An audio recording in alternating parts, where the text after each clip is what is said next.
Talata sa Biblia, dinagdagan upang pumabor sa argumento at aral katoliko. Akin na ang buong sanlibutan.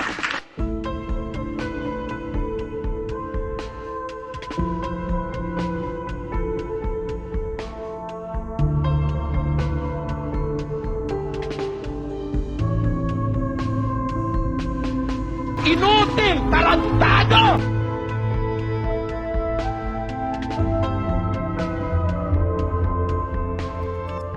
Na under sa domination ni Satanas. Take notice, I'm here already. Ako po si Gabon at ito ang Factbusters! Sa puntong ito ng ating programa, kung hindi ka pa nakasubscribe, pakiclick po ng subscribe button at ng notification bell para updated po tayo sa ating mga susunod na videos. Kaya, let's go at simulan na natin!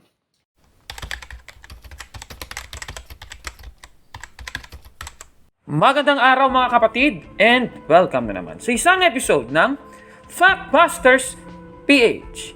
Babasahin po natin ang isang talata sa Biblia, Kawikaan, Kapitulo 19, versikulo 5. Gagamitin ko po, Magandang Balita Biblia.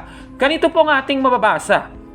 Ang bulaang saksi ay tiyak na mapaparusahan at ang sinungaling ay wala ring tatakbuhan. Klarong-klaro po mga kababayan, mapaparusahan talaga ang mga bulaang saksi.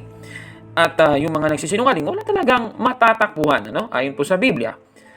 Sa episode natin ngayon, tatalakayin natin, ito pong isang, siguro, hindi naman, ewan ko kung sikat na ito, pero isa pong vlog sa YouTube, itong nagangalang Drama Natin To TV. Meron po silang episode na may pamagat na Bible verse dinagdagan para umayon sa argumento ng aral katoliko.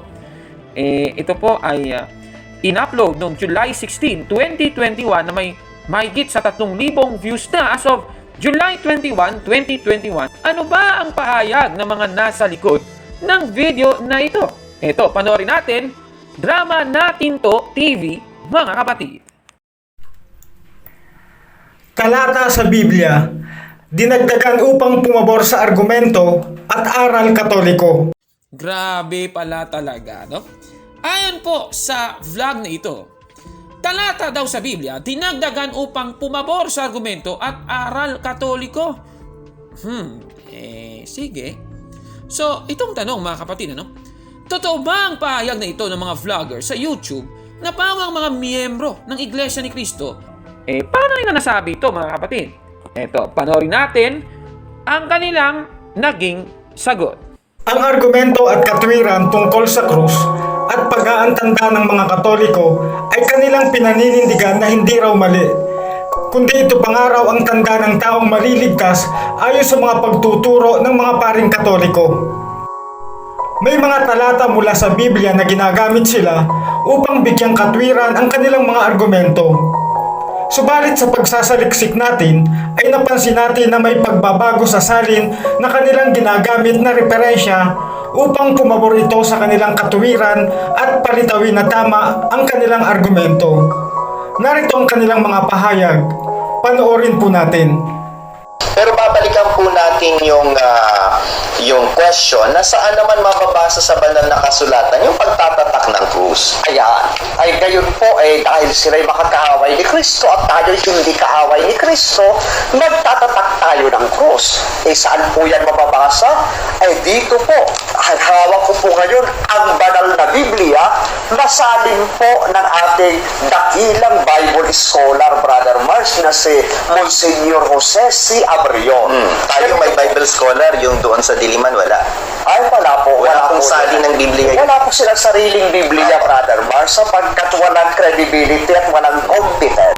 Bago natin ipagpatuloy ang panunood, ay alamin muna natin kung sino nga ba si Ginoong Jose Abriol, na ayon sa kanila ay ang unang Pilipino na nagsalin ng Biblia sa wikang Tagalog mula sa wikang Hebreo. Si Monsignor Jose C. Abriol ay isang paring Katoliko, isang linguist at bihasa sa iba't ibang wika at may mataas na katungkulan noon sa simbahan. Siya ang kauna-unahang Pilipinong pari na nagsalin ng Biblia sa Tagalog na may Catholic translation mula sa lengguwahe na Hebrew at Greek. Ngayon naman ay pakinggan natin ang talata ng Biblia na kanilang tinutukoy na nagpapahayag daw tungkol sa tanda ng krus sa noo. Ano po yung binabanggit dyan sa salin ni Monsignor Abriol? Dito po sa aklat ni Propeta Ezekiel chapter 9, uumpisahan ko po sa verse 4. Sinabi sa kanya ng Panginoon, lumibot ka sa lungsod, lumibot ka sa Jerusalem, at tatakan ng krus ang mga noo ng mga taong humihibig at umiiyak, dala ng lahat ng kasuklam-suklam na bagay na ginagawa sa loob ng lungsod. Ngayon po mga kapatid, ito po aklat ni Propeta Ezekiel ay prophecy. Ito po ay patungkol sa panahon na pagdating ng Mesiyas at darating daw ang araw, maraming makakasuklam-suklam na mangyayari sa mga lungsod sa bayan ng Diyos. Ano-ano yung mga nangyayaring yan ngayon? Abortion, Lahat na. contraception, pornography, same-sex marriage, at iba pa. Binigyang diin ng paring Katoliko ang tungkol sa tanda ng krus dahil ito ang nabasa nila sa Bibliang salin ng isang paring Katoliko na si Monsignor Jose Abriol. Subalit kung ating titingnan at susuriin ang iba pang mga salin ng Biblia tungkol sa talatang Ezekiel 9:4, ating mapapansin ang mga pagkakaiba. Narito ang ilang salin ng Biblia sa Tagalog at Ingles tungkol sa talatang ating itinatampok. At sinabi ng Panginoon sa kanya, pumasok ka sa lungsod, sa loob ng Jerusalem, at bigyan mo ng tanda ang mga noo ng mga taong nagbubuntong hininga at dumadaing dahil sa lahat na kasuklam-suklam na nagawa roon. The Lord said to that person, go throughout the city of Jerusalem, and put a mark on the foreheads of those who sigh and groan about the disgusting things that are being done in the city. Kung kaya inyong mapapansin na namumukod tangi ang Bibliang isinali ng paring Katoliko na si Monsignor Jose Abriol dahil dinagdagan niya ng salitang krus ang talata sa Biblia base ito sa ginawa niyang salin. Ganun pala yun sige. Ayon kasi sa vlog na ating napanood, dinagdagan daw ng salitang krus ang Ezekiel 9:4 sa salin ng paring si Monsignor Abriol. Ayon din sa nasabing video, namumukod tangi daw ang Bibliang isinali ni Abriol dahil dinagdagan niya ng salitang krus ang talata sa Biblia base sa ginawa niyang salin. Aba, totoo kaya itong bintang ng vlogger? So, sasagutin muna natin itong kanyang sinabi. Namumukod tangi ang Bibliang isinali ni Abriol dahil dinagdagan niya ng salitang krus ang talata sa Biblia base sa ginawa niyang salin. Dito nga sa Ang Banal ang Biblia ni Abriol, yung nakasulat ay ganito.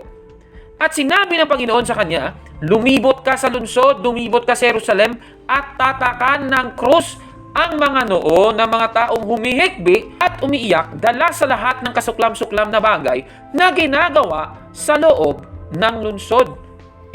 Tanong, totoo bang namumukod tangi ang Bibliang isinali ni Abriol dahil dinagdagan niya ng salitang krus ang talata ng Biblia sa Ezekiel Kapitulo 9, versikulo 4? Titingnan natin mga kapatid. Umpisan muna natin. Ito pong isang salin ng Biblia sa The Revised New Jerusalem Bible.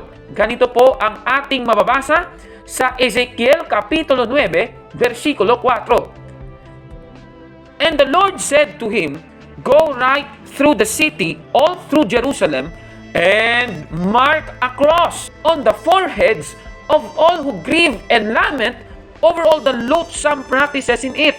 Ayan, klarong-klaro po, may mark a cross. Ngayon, yung cross dito, kung napapansin niyo, meron pong superscript A. At yan po ay footnote. Sa footnote, ganito ang ating mababasa. Literally, a tau. A Hebrew letter then written cross. Ayan, klarong-klaro po mga kapatid. Yan po ang nakasulat sa The New Jerusalem Bible, yung Revised Edition. Puntaan naman natin ng isang salin ng Biblia, mga kababayan. Ito pong Evangelical Heritage Version, isa pong saling protestante na Biblia. Babasahin natin sa Ezekiel chapter 9 verse 4. Ganito ang mababasa. The Lord said to him, "Go through the city, through Jerusalem, and put a cross mark on the foreheads of those who moan and lament over the abominations being committed in her." Klarong-klaro po, meron pong put a cross mark. Parang palpak ata yung vlogger nating napanood kanina, no? Punta naman natin, mga kababayan, ito pong New Catholic Bible, St. Joseph Edition. Babasahin natin sa kanyang salin sa Ezekiel chapter 9 verse 4. Ganito ang ating mababasa. And he said to him, "Go throughout the city, throughout Jerusalem, and mark with a cross the foreheads of all those who grieve and lament over all the abominable practices that run rampant throughout its boundaries." Klarong-klaro yan, ano? Sa Tagalog, meron bang salin na nakalagay yung tanda ng krus? Babasahin naman natin itong salin, ano? Biblia ng Sambayanang Pilipino. Ganito ang nakasulat. At sinabi niya rito, "Libutin mo ang Jerusalem at tatakan ng krus sa noo ang mga nagdadalamhati at umiiyak dahil sa mga kasuklam-suklam na nagaganap doon." Klarong-klaro. Tatakan ng krus sa noo. Klarong-klaro yan, mga kababayan. Ibig sabihin, itong drama natin to, TV na ito, ay misinformed, palpak yung argumento. Nako sabi niya, namumukod tangi daw ang Bibliang isinali ni Abriol dahil dinagdagan niya ng salitang krus daw yung talata sa Biblia base sa ginawa niya sa atin. Kung kaya inyong mapapansin na namumukod tangi ang Bibliang isinali ng paring Katoliko na si Monsignor Jose Abriol dahil dinagdagan niya ng salitang krus ang talata sa Biblia base ito sa ginawa niyang salin. Nako Busted yan! Palpak drama natin to, TV. Base ba sa orihinal na salin ng Biblia, tama ba ang salin ng paring Katoliko na si Abriol? Sabi kasi ng drama natin to, TV, dinagdagan daw ng salitang krus ang Ezekiel 9:4 sa pagsasalin ng paring si Abriol. Aba, alam naman natin kanina, galing sa video na mismo, sabi na, si Reverend Monsignor Jose Abriol, ang Katolikong pari na kauna-unahang nagsalin ng Biblia sa Tagalog mula sa orihinal nitong wikang Hebrew at Greek. Ibig sabihin, mula sa Hebreo, hindi na po naging Ingles, kundi Hebreo direktang naging Tagalog. So, ito, konsultahin kaya natin itong Ezekiel 9:4 sa Hebreo, Sige, titignan natin, mga kababayan. Ito pong nakasulat sa screen. Nakikita ninyo, yung mark ay tau. Tau. Yan po yung nakalagay sa Hebrew Interlinear Text. Ngayon, ano ba itong tau? Yung tau ay 8420. Sa Strong's Concordance, yung tav or tau ay frowardness. A mark. Yan po yung definition ng tav, mga kababayan. Katunayan, sa isang salin po ng Biblia, the Orthodox Jewish Bible, "And Hashem said unto him, Go through the midst of the Ir, through the midst of Jerusalem, and put a tav upon the Mitzekoth, foreheads of the Anashim that grieve and lament for kol hatovevot that are being done in the midst thereof." Ayan, klarong-klaro. And put a tav. Ayan, klarong-klaro yan. Punta naman natin ito pong isang salin naman ng Biblia. Douay Rheims Translation, the Vulgate Bible, Ezekiel chapter 9 verse 4, ganito ang nakasulat. "And the Lord said to him, Go through the midst of the city, through the midst of Jerusalem, and mark thou upon the foreheads that sigh and mourn for all the abominations that are committed in the midst thereof." Klarong-klaro po. Mark thou upon the foreheads. Punta naman natin. Isa namang salin ng Biblia, the Wycliffe Bible. "And the Lord said to him, Pass thou by the midst of the city, in the midst of Jerusalem, and mark thou tau on the foreheads of men, wailing and sorrowing on all the abominations that be done in the midst thereof." Klarong-klaro, merong talagang tau, mga kababayan. So, itong tanong, ano pa ang tav or tau or thou na nasa Ezekiel chapter 9 verse 4? Ito, unang silip sa internet, sa Google, kung isa-search mo, ganito ang nakasulat sa article ng Wikipedia tungkol sa tao, ano? In biblical times, the tao was put on men to distinguish those who lamented sin. Although newer versions of the Bible have replaced the ancient term tao with mark, Ezekiel 9:4 or signature, Job 31:35. Its original sound value is a voiceless alveolar plosive. Ayan. Ngayon, ano ba itong tao, ano? Kung itatry nating idako yung cursor doon sa voiceless alveolar plosive, yan po ay, kung makikita ninyo, the voiceless alveolar, dental, and postalveolar stops are types of consonantal sounds used in almost all spoken languages. The symbol in the International Phonetic Alphabet that represents voiceless dental alveolar and postalveolar stops is T. And the equivalent example symbol is T. Klarong-klaro, cross talaga, no? Kaya nga dito sa nabasa natin kanina sa The Revised New Jerusalem Bible, nakikita naman natin na meron talagang nakasulat na yung tao daw ay Hebrew letter, then written cross. Klarong-klaro yan, mga kababayan. Cross nga talaga. Tanungin naman natin ang mga Bible scholars, mga kababayan. Isa munang Bible scholar, ano? Babasahin natin itong Ellicott's Commentary on the Whole Bible. Isinulat ni Charles John Ellicott. Ganito po ang mababasa natin. Set a mark upon the foreheads. The word for mark is literally a tau, the last letter of the Hebrew alphabet.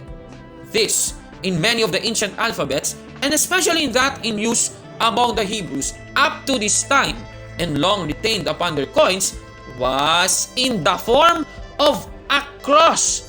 Klaro-klaro yan, mga kababayan. Nako, itong vlogger na ito, palpak talaga. Nako INC talaga, no? Incompetent. Kaya hindi dinagdagaan ng paring si Abriol ng salitang krus ang nakasulat sa Ezekiel 9:4 sa kanyang salin kasi yan naman talaga ang nasa original na Hebrew text. Kaya sa sinasabing ito ng palpak na vlogger ng Drama Natin to TV, Binigyang diin ng paring Katoliko ang tungkol sa tanda ng krus dahil ito ang nabasa nila sa Bibliang salin ng isang paring Katoliko na si Monsignor Jose Abriol. Subalit kung ating titingnan at susuriin ang iba pang mga salin ng Biblia tungkol sa talatang Ezekiel 9:4, ating mapapansin ang mga pagkakaiba. Narito ang ilang salin ng Biblia sa Tagalog at Ingles tungkol sa talatang ating itinatampok. At sinabi ng Panginoon sa kanya, "Pumasok ka sa lungsod, sa loob ng Jerusalem, at bigyan mo ng tanda ang mga noo ng mga taong nagbubuntong hininga at dumadaing dahil sa lahat na kasuklam-suklam na nagawa roon." The Lord said to that person, "Go throughout the city of Jerusalem, and put a mark on the foreheads of those who sigh and groan about the disgusting things that are being done in the city."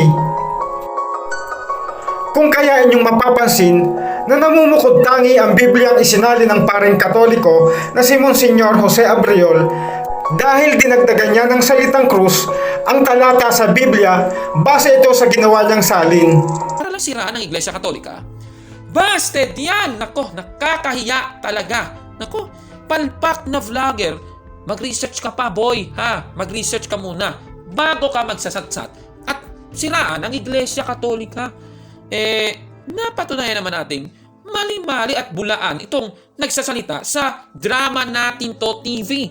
Kaya, tanong, ano bang sabi ng Biblia sa bulaang saksi na ito na inyong napanood kanina itong nasa Drama Natin to TV, mga kapatid? Babasahin natin sa Kawikaan 19:5, babalikan natin, ang bulaang saksi ay tiyak na mapaparusahan.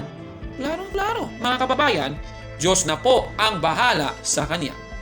Talata sa Biblia dinagdagan upang pumabor sa argumento ng aral Katoliko. Talata sa Biblia dinagdagan upang pumabor sa argumento at aral Katoliko. Nako Busted yan! Palpak! Drama Natin to TV. Grabe, palpak talaga yung kadramahan mo.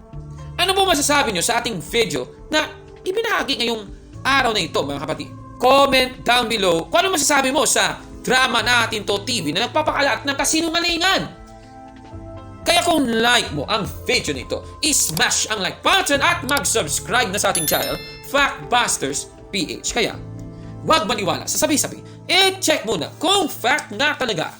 Hanggang sa susunod na episode, ako si Kapurnok at ito ang Factbusters! Kadramahan talaga yung drama natin to TV. Nakakahiya. Mga kapatid, magandang araw po at kapayapaan ay maghari sa ating isipan at sa ating puso. At follow and subscribe, Factbuster PH at The Beloved Catholic sa Facebook page ni Kapurnok. At abangan nyo si Kapurnok, no? Dahil marami siyang i-reveal na mga maling aral at matutuhanan natin ang katotohanan. Dahil ang katotohanan ay magbigay sa atin ng tunay na kalayaan. God bless! I am Catholic. I am